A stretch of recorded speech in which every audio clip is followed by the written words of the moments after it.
मैं एक और समझता हूँ, इसका पॉजिटिव मीनिंग भी समझता हूँ। जो इतनी मारो मारी हो रही है कांग्रेस की टिकट की, तो इसका मतलब कांग्रेस का ग्राफ ऊपर आ रहा है।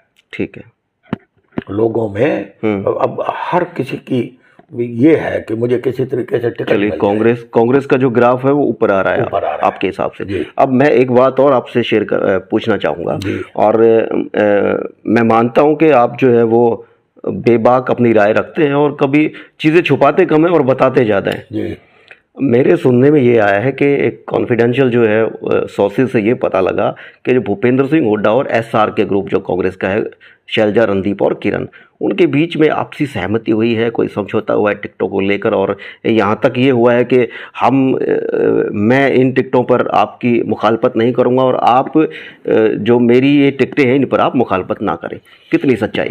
देखिए, ऐसा है कि ये एक आपने सवाल ऐसा किया जो मेरी समझ से परे की बात है कि ये कांग्रेसी तो हैं ही। जो भूपेंद्र सिंह भी कांग्रेस के हैं, उदय भान भी कांग्रेस के हैं, शैलजा बहन जी भी कांग्रेस की है, आपका रणदीप सुरजेवाला साहब भी कांग्रेस के हैं, ठीक है, किरण चौधरी भी कांग्रेस की है।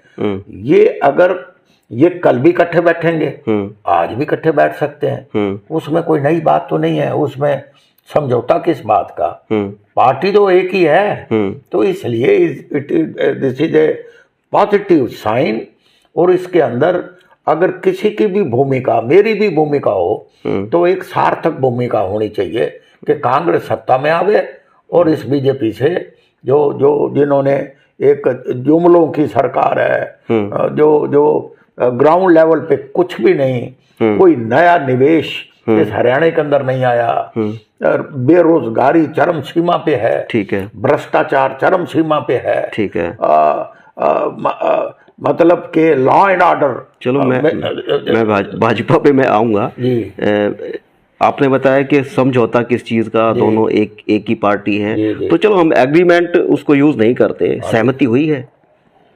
सहमति तो होगी, ये तो आप देखो, आप तो बड़े डायनेमिक वो हो, सवाल करने वाले, बड़े दूरदर्शी हो जी। कब समझौता नहीं हुआ?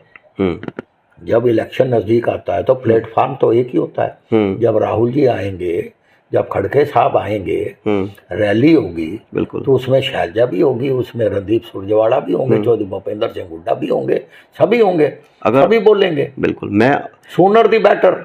मैं इमेजिन करके देखूं कि रोहतक में अगर दीपेंद्र सिंह हुड्डा चुनाव लड़ रहे हैं जी, तो क्या कुमारी शैलजा दीपेंद्र हुड्डा के मंच से अपील करे कि दीपेंद्र हुड्डा को वोट डाली जाए, और दीपेंद्र हुड्डा के मंच शैलजा के लिए सिरसा से जाकर अगर उनको टिकट मिलती है, फाइनल होती है, तो वहां से दीपेंद्र या भूपेंद्र सिंह हुड्डा जाके कहे कि बहन जी को यहाँ से जितवाओ? आप लिख लीजिए, ये कल्पना साकार हो सकती है। यही होगी यही। दीपेंद्र हुड्डा के चुनाव में शैलजा भी आएंगी, रणदीप भी आएंगे, और शैलजा जी के चुनाव में रणदीप भी और हुड्डा साहब भी जाएंगे, सभी लोग जाएंगे। क्यों नहीं जाएंगे? ये स्वाभाविक है। तो इसका कल को ये उपेक्षा क्या कर रहे हैं कि कांग्रेस की गवर्नमेंट बने? कांग्रेस की गवर्नमेंट कैसे बनेगी? कांग्रेस की गवर्नमेंट तो एक ही सूरत पे बनेगी कि ये कलेक्टिवली काम करें और एक स्टेज के ऊपर आए। आज आम आदमी के दिमाग में ये भ्रांति है कि कांग्रेस में फूट है, कांग्रेस के नेता अलग अलग हैं। आप देखना बहुत जल्द सारे इकट्ठे। अगर ऐसा होता है तो it's a big sign, it's a very positive sign and it's a good sign, और ये होने जा रहा है, ये होगा, जरूर होगा। चलिए।